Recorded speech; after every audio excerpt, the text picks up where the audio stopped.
Bismillahirrahmanirrahim. Assalamualaikum warahmatullahi wabarakatuh.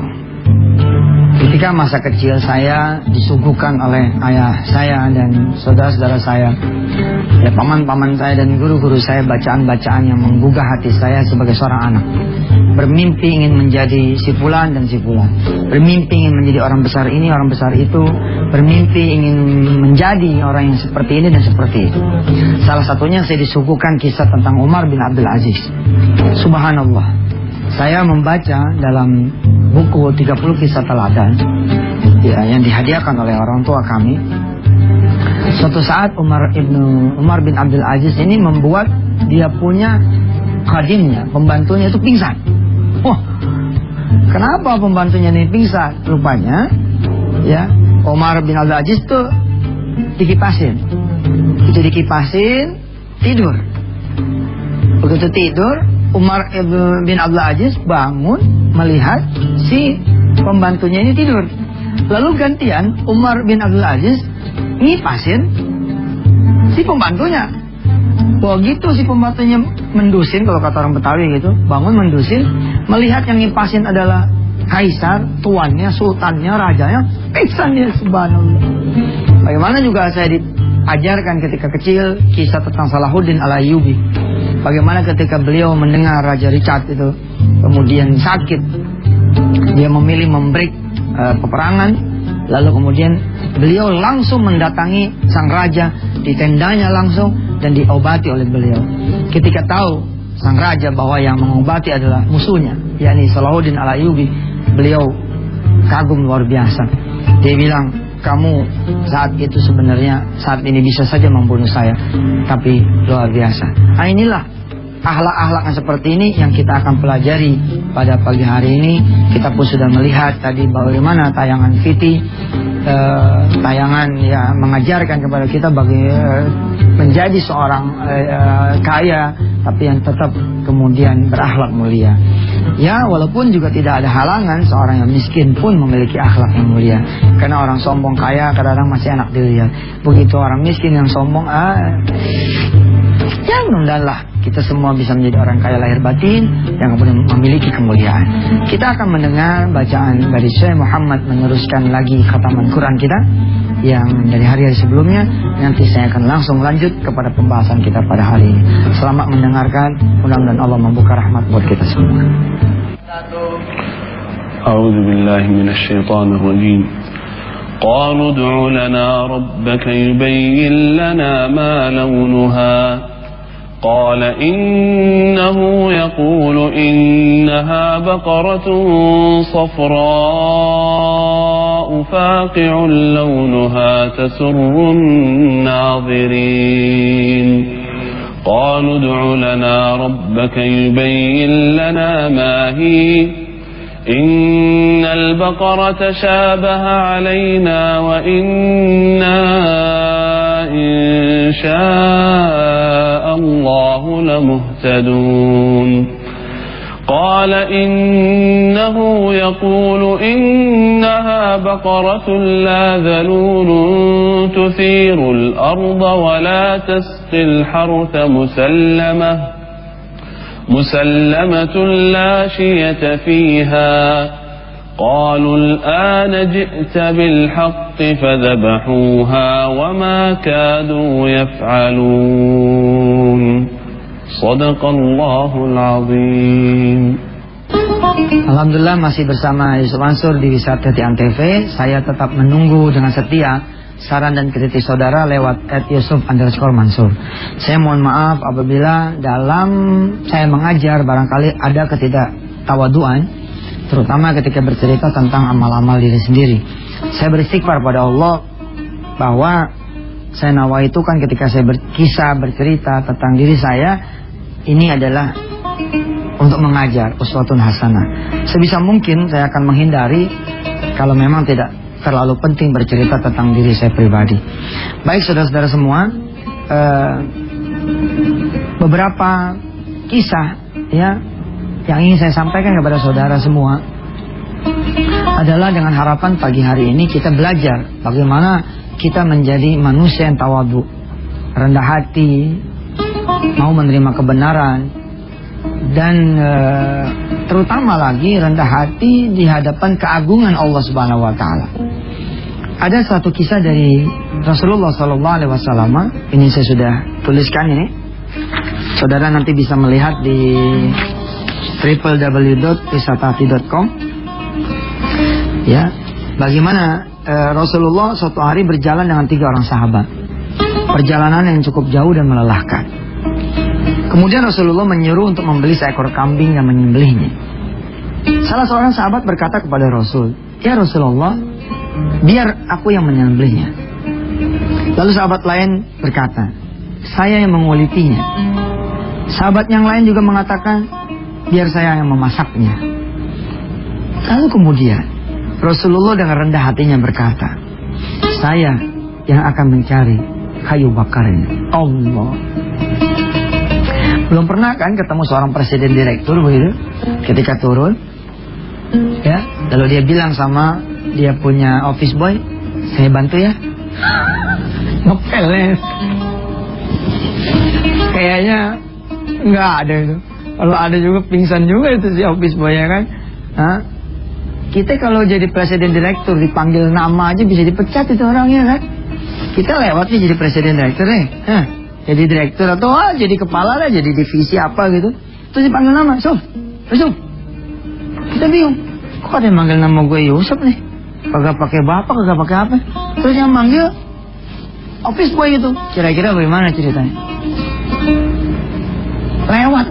Lewat pasti dia. Ya. Kita mesti belajar juga dengan Umar Ibn Khattab. Ya. Di sini pun saya tuliskan, pemirsa yang memfollow Twitter saya atas izin Allah @yusuf_mansur. Insya Allah yang begini-gini saya tweet menjadi kuliah Twitter. Kuliah Wisata Hati on Twitter ya. Kita punya universitas Twitter, alhamdulillah. Ya. Umar bin Khattab dalam perjalanan menuju Madinah, di tengah-tengah perjalanan dia berpapasan dengan seorang anak kecil yang duduk di punggung unta karena kelelahan. Kontan saja Umar Ibn Khattab meminta kepada anak kecil tersebut untuk ikut bersamanya. Karena untanya itu punya Umar Ibn Khattab. Lalu melihat sang khalifah berkata seperti itu, anak kecil itu mengatakan, "Ya Amirul Mukminin, silakan kau yang naik di atas unta ini, biar aku yang menuntunnya." Lala, kata Umar Ibn Khattab, "Enggak, naik saja." Yang hebatnya anak kecil ini tidak duduk di belakang loh, tapi duduk di depan. Waduh, subhanallah. Sampai masuk ke Madinah, di kota Madinah orang-orang Ansor pada heran dan salut melihat sang singa padang pasir yang menjadi khalifah, ya, itu duduk di belakang anak kecil. Betapa rendah hati dan tawadhunya pribadi Umar bin Khattab. Nggak ada itu kesombongan, tidak ada itu yang namanya besar hati. Nah, saudara-saudara semua yang dirahmati Allah, kita akan belajar surah Al-Furqan ayat 60-63.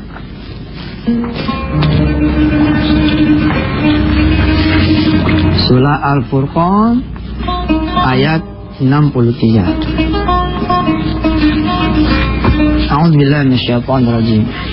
Wa ibadur rahmanil ladzina yamshuna 'alal ardi hauna. Nah, ini dia. Dan hamba Allah itu siapa sih? Hamba Allah itu adalah yang kalau dia berjalan di atas muka bumi, dia itu hauna, rendah hati, tidak sombong.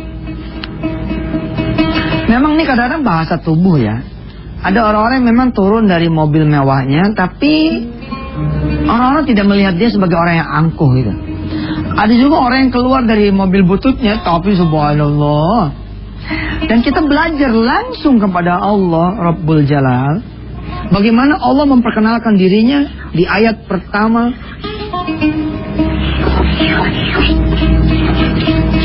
Di surah Al-Fatihah.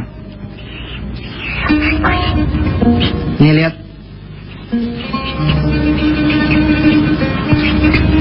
Bismillahirrahmanirrahim. Ini ayat pertama kan dari Al-Quranul Karim. Kita kan lain kan. Kita Kalau kenalan sama orang langsung kartu nama keluar kan. Ini deh. Begitu tertulis di sini jagoan. Ini yang 4. Oh. Jagoan. Manajer nih, jagoan, kepala divisi nih. Lihat Allah. Allah yang memiliki jagat alam ini. Dan Allah yang menurunkan Al-Qur'anul Karim. Allah pula yang menciptakan kita. Dan Allah pantas sekali memperkenalkan langsung bahwa dia ini berkuasa. Harusnya kan bukan bismillahirrahmanirrahim. Coba lihat, pemirsa lihat. Harusnya tuh ya, kalau emang Allah tuh maha sombong ya, bukan bismillah ar-Rahman ar-Rahim. Tapi misalkan bismillah al-Malik al-Quddus al-Jabbar, enggak gitu. Allah memperkenalkan dirinya dengan kenalin nih, aku adalah Allah yang maha pengasih dan maha penyayang. Oh, bukan kayak kita, lu mesti tahu nih siapa yang ngedit nih, bisa Tatian Tepe. Ente mesti tahu, aneh kameramennya nih. Yang satu lagi bilang, tapi kan gue produsernya. Terus Yusuf Mansur bilang, kan kalau nggak ada gue, nih kalau gue di sini mau gimana? Ayo, ente kameramen, ente produser, anehnya nggak ada mau nonton apa ente pada. Nggak boleh ada yang sombong kan? Semuanya saling kait mengait gitu loh. Kayak gitu modelnya. Allah sebagai yang maha pantas untuk membanggakan dirinya, ternyata memperkenalkan dirinya dengan Ar-Rahman Ar-Rahim. Masih juga disusul dengan ayat keduanya apa? Alhamdulillahi Rabbil Alamin. Allah perkenalkan nih dirinya nih, aku Tuhan semesta alam loh. Ini pun Allah sepertinya tidak mau membuat kita menjadi takut akan Allah Subhanahu wa taala. Disusul lagi ayat ketiganya, Ar-Rahmanir-Rahim. Dahsyat ya. Cantik sekali Allah. Baru ayat yang keempatnya, Maliki Yaumiddin. Ini tidak ditaruh di awal nih, Maliki Yaumiddin. Wa ibadur Rahman, dan hamba Allah itu siapa? Alladzina yamshuna 'alal ardi hauna. Mereka yang berjalan di muka bumi dengan penuh ketenangan, ketentraman, rendah hati dan tawadhu. Alhamdulillah pemirsa, sebagai kelengkapan pelajaran pada pagi hari ini, silakan saudara catat, pelajari ayat ke-61 sampai ke-77 surah Al-Furqan. Saudara, di sini penuh Allah menjelaskan tentang siapa sih yang dimaksud dengan ibadur Rahman, hamba Allah yang maha pengasih itu siapa. Kita baru mempelajari tadi sedikit, yakni hauna, yakni orang-orang yang rendah hati, tawadhu, tidak sombong, tidak angkuh ya.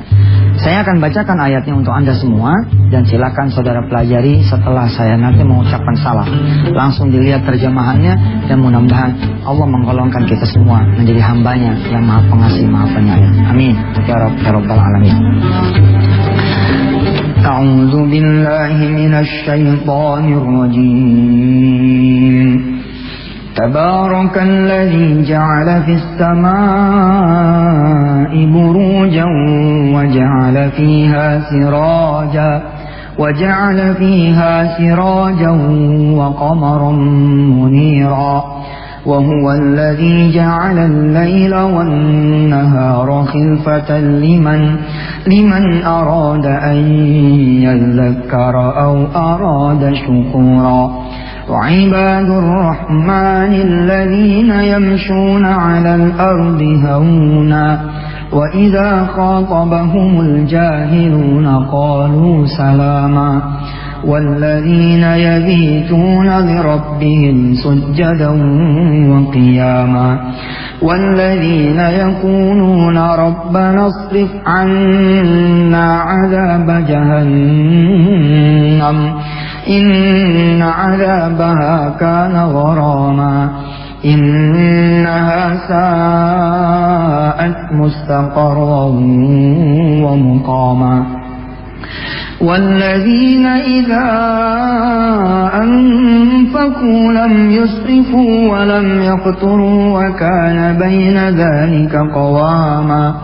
والذين لا يدعون مع الله إلها آخر ولا يقتلون النفس التي حرم الله إلا بالحق ولا يزنون ومن يفعل ذلك يلقى أثاما يضاعف له العذاب يوم القيامة ويخلد فيه مهانا إلا من تاب وآمن وعمل عملا صالحا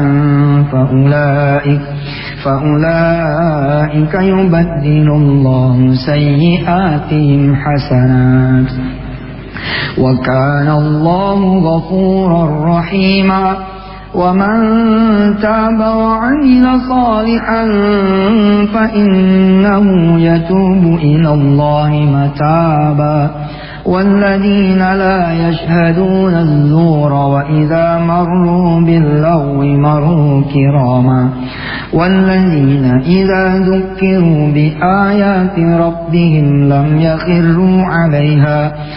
يخروا عليها صما وعميانا والذين يقولون ربنا هب لنا من أزواجنا وذرياتنا قرة أعين واجعلنا للمتقين إماما أولئك يجزون الغرفة بما صبروا ويلقون فيها تحية وسلاما خالدين فيها حسنت مستقرا ومقاما قل ما يعبأ بكم ربي لولا دعاؤكم فقد كذبتم فسوف يكون لزاما صدق Allahul Azim.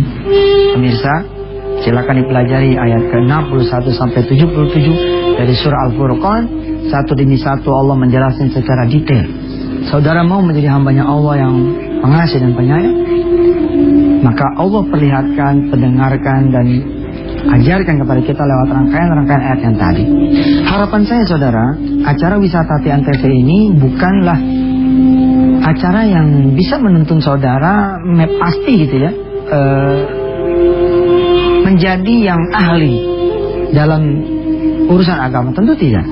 Nah seperti sekarang, saya hanya menjelaskan satu dari rangkaian 61 sampai 77 ayat-ayat dari surah Al-Furqan. Lalu saya meminta saudara semua coba pelajari, coba dilihat.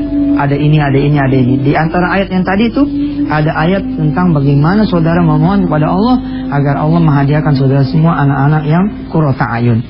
Ya. Dan di ayat yang terakhir ayat 77-nya Allah memerintahkan kepada kita untuk berdoa. Karena kalau kita tidak berdoa, Allah tidak akan memenuhi permintaan kita. Subhanallah. Mari saudara kita berdoa kepada Allah agar Allah menjadikan kita hamba-hambanya. Bismillahirrahmanirrahim. Allahumma salli ala sayyidina Muhammad wa ala ali sayyidina Muhammad. Ya Rabb, dengan mata yang seperti apa kami kembali kepadamu? Dengan mata yang senantiasa melihat maksiat, ataukah dengan mata yang senantiasa mencari ridhamu? Karena selalu melihat tempat sujud, melihat mihrab, melihat pintu masjid. Dengan apa kami kembali kepadamu ya Allah? Dengan mulut kami yang selalu berkata kotor, sombong, angkuh, menyakiti orang lain, atau dengan mulut yang senantiasa bertasbih, bertahmid, bertahlil, berzikir, menyebut asma-Mu, mengagungkan namamu, berselawat kepada Rasul, berkata yang baik, menyegarkan orang lain, menghibur orang lain, memotivasi orang lain. Ya Rabb, dengan telinga apa yang kami bisa banggakan ketika kami kembali kepadamu? Apakah dengan telinga yang senantiasa mendengar azan tapi tidak mau berangkat menuju masjid, tidak mau sholat menghadap padamu? Ataukah dengan telinga yang kami bisa banggakan karena senantiasa mendengar bacaan-bacaan ayat suci Al-Quran? Dengan kaki, tangan yang seperti apa yang kami akan bawa kepadamu ketika kami menghadap pada dirimu ya Allah? Apakah kaki dan tangan senantiasa kami bawa kepada maksiat, ataukah kaki dan tangan yang senantiasa mencari ridhamu? Jadikan kami hambamu ya Allah, jadikan kami hambamu, jadikan kami hambamu ya Rahman, ya Dzal Jalal wal Ikram. Wassallallahu ala sayyidina Muhammad wa ala alihi walhamdulillahi rabbil alamin. Wassalamualaikum warahmatullahi wabarakatuh.